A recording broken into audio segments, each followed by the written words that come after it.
But you see what I mean here? This is something I didn't talk about in the last video. Hey everyone, it's Eric Wynn. Hope you guys are having a fantastic day. In my last video, I shared a fun little diagram with circles and dots, a simple little illustration to help you rethink how you can be yourself, be clear, and stand out on this YouTube platform. In the comments, one of you, Dars, asked for more specifics. Can you do a walkthrough of this with your channel or with someone else's channel? You did the French and travel example, but I think for me, it would help more to see it in action. I've talked about my mission, story, sorting process quite a bit before in these videos, but never quite with this framework, the dots, the overlap zone, creating a little comet. I don't want to repeat the specifics and story and steps that I've already talked about in other videos, but I do think looking at this channel from this new angle with the dots, it's an excuse to clarify some things you might have missed the first time and talk about some subtleties, nuanced details that got cut out in the last edit or I've just never shared on this YouTube channel before. All right, let's get right into it. This is where I usually film my YouTube videos. And this is currently how I do my top-down setups. Light, camera, shining down. It's a lot of fun. Boy, should crawl underneath the tripod. Whoa, the light right now is really cool. Oh my gosh, that's so awesome. So one thing you guys might not know is that almost every single video from the past couple months has made me pull an all-nighter. It's quite normal for me to film for a couple hours and then edit straight for 8-10 hours, refilm sections, edit again, titles, thumbnail. It usually keeps me up till 3, 4, 5, 6, 7, 8, 9, 10 a.m. in the morning. It's brutal. It's genuinely hard every single time, but I love it. These videos being so hard to make, taking so much out of me every single time. That's why I'm so passionate about you finding clarity and vision with your YouTube channel. I would not be able to do this over and over again if I didn't know where this YouTube channel was headed, big picture. I would get very confused and distracted if I didn't know specifically how I was different from my peers, how I was gonna stand out on this platform. And honestly, I would get pretty frustrated, defeated if a video didn't perform well. This has happened multiple times for me when the video you pour many all-nighters into is very unsuccessful, doesn't get seen when you upload it. That would genuinely put me in a funk if I wasn't able to see the bigger picture, if I didn't know what I was building, who I was fighting for, how I stood out. Self-awareness leads to passion and purpose, and that's what leads to persistence, hard work, and accomplishing some awesome stuff. All right, let's get back into the diagram. So before I changed my YouTube channel, I made personal development, motivation, vlog content basically. And it was fun, but it was very scattered. It all revolved around my real life discoveries, growth as a person, so it was very authentic. But my channel just wasn't growing. I kept trying to show my personality by just being myself, showing all these different scattered sides of myself. We went through a lot of awesome stuff, but it was just not connected at all. And I've talked about this before in the fish video. It didn't matter that what I was talking about was good and authentic. In this case, when the audience came to my channel, they didn't know what to expect. And so over time, when they saw new videos from me, they were like, I did love this video he made, but is that new video gonna give me that same thing I love? Or is it gonna be one of those other random videos where he's talking about his feelings or his grandfather or his parents or something? So because of this, after I realized I wasn't getting as fulfilled with these videos, the audience was getting more confused with these videos, I wasn't making the impact I wanted, I knew I had to change things up. And the biggest problem I had at that time was that I couldn't myself see the through lines between these different disconnected circles, sides of me. I was like, I could make this slice, that's sort of me, but is that really the direction I want to go? Oh, maybe I go on like this slice. Is that the direction I want to go? I kept taking what I had and trying to find a through line. And I myself, the creator of the content, couldn't really figure out how my interests connected together into something clear for the viewer. This was a huge problem, so I sort of started from scratch. For me, I never had two overlapping circles. Instead, it was much more like, okay, I really like being thoughtful.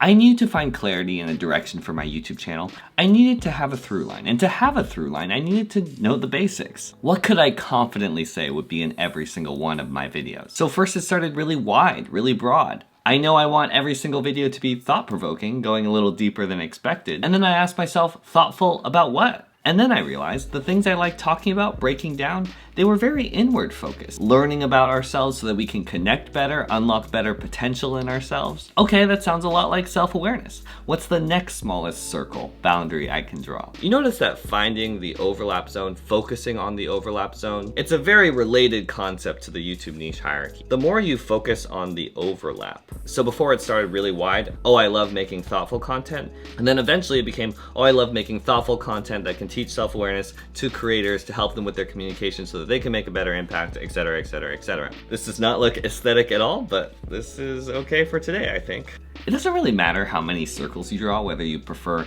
the dot, overlap, zone framework or the layers, pyramid, hierarchy framework. If you could get only one thing from either of those frameworks, it would be that if you actually want to find clarity with your YouTube channel, you have to think creatively about how things connect, how they overlap. Don't think about your YouTube channel or your YouTube niche like a one-word topic. Those one-word topics are distracting you from finding your personal through lines, the most important part. I've seen so many YouTube channels that alternate between vlog content and tutorial content, but the creator themselves can't describe how those two things connect. When you focus on finding a through line, your channel becomes more and more specific. And when you've put a lot of thought into this process, it's really powerful to be able to point out a through line very, very clearly. If people ask you about your YouTube channel, you can point, it's specifically about this, and this is my style of doing it, and this is why I care, and this is a core value that's informing a lot of the drive and passion with my YouTube channel. Now, don't get me wrong, just like with the layers, it took a long time to find new layers. When you first start digging around on your YouTube channel, it really is gonna look like barely anything is connected, that there's not enough there to sustain a YouTube channel, which is where this video came into play. Not many people saw that video, but basically it was 6 strategies to help you dig up more dots in this overlap zone. What hidden stuff is here that you're forgetting about? Let's say you want to focus on your mission, core values. You're paying a lot of attention to what direction these dots are sort of moving so that you can learn more about them. If you do the sponge approach, you just find as many random dots as you possibly can, even if they don't feel like they have anything to do with your YouTube channel. You just find as many random dots as you can, and eventually you're gonna fill in your overlap zone a little bit more. The most helpful one for me has actually been the left-handed approach, thinking about what boundaries, limitations I actually like, which ones I naturally confine myself to because it plays to my strengths. So for instance, my videos are always gonna be sort of more on the introverted side because that's how I actually am. They're gonna be pretty analytical, direct, blunt, encouraging, because that's sort of who I am myself. I naturally would never want to make the opposite of that. Loud, extroverted, inauthentic, shallow, unhelpful, negative, cynical, impractical, playing the victim, not taking action. I naturally don't want to make those videos because that's naturally not me. Almost all the major realizations I made with my YouTube channel came from thinking about my left-handed superpowers and then finding the boundaries I liked and then whittling it down to something smaller and more specific. That's probably why I like explaining it as layers in a pyramid. Once you start developing your overlap zone with these 6 strategies, it'll start getting bigger and bigger.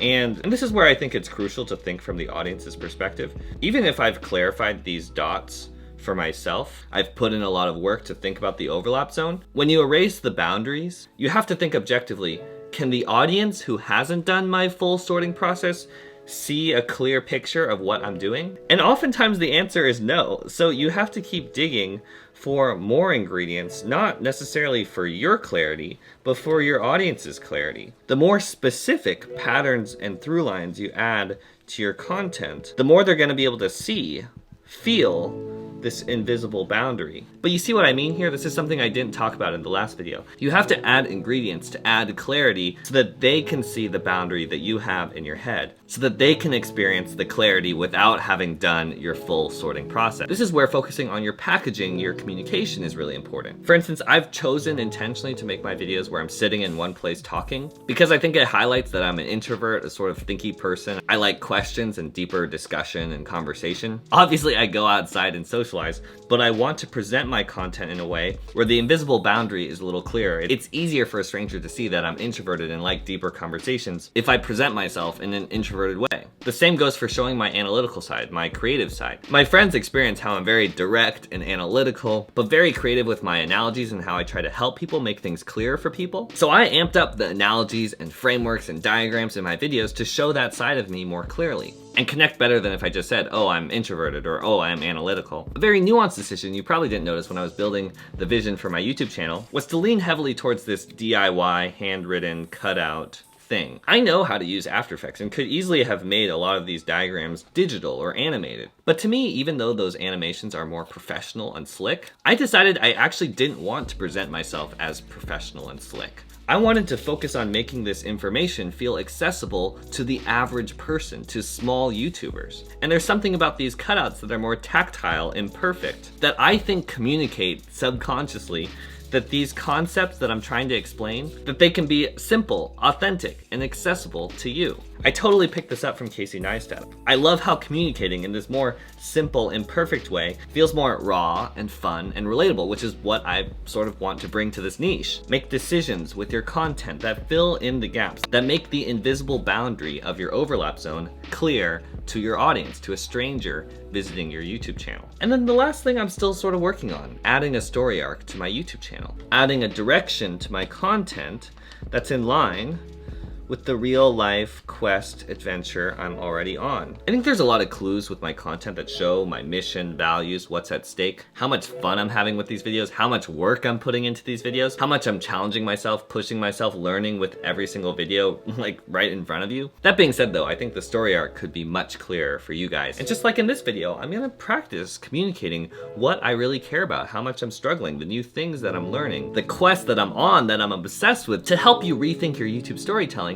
to unlock the impact of your dreams. Your goal with your YouTube content is to make it so that strangers can come to your channel and easily recognize your overlap zone, what it looks like, how it's different. Charles Cornell is a YouTuber who exploded in the last year when he doubled down on combining piano and memes. That's a really unexpected mix that's definitely not searchable. But what's really awesome about his channel is that anyone can come and immediately recognize what he's doing and how it's different. My channel is completely focused on self-awareness and communication. Self-awareness is just digging up, uncovering new dots in your overlap zone you forgot about. Communication, it's the packaging. How can you add more dots to your overlap zone to make the shape of it clear to a stranger, so that they can see not just a tech channel, not just a vlog channel, your special mixture, your special overlap zone that you've designed for them and for you. Click these two videos if you want more specifics of what we talked about today. My last video with the dots and the diagram, if you could share that with a friend, any creator friend who's feeling stuck or confused with their content right now, I really think that little nudge can make a huge difference. Thank you guys for everything. You are the change maker of your own life. Let's think more deeply. I'll see you guys in the next one. Peace, peace. Bye.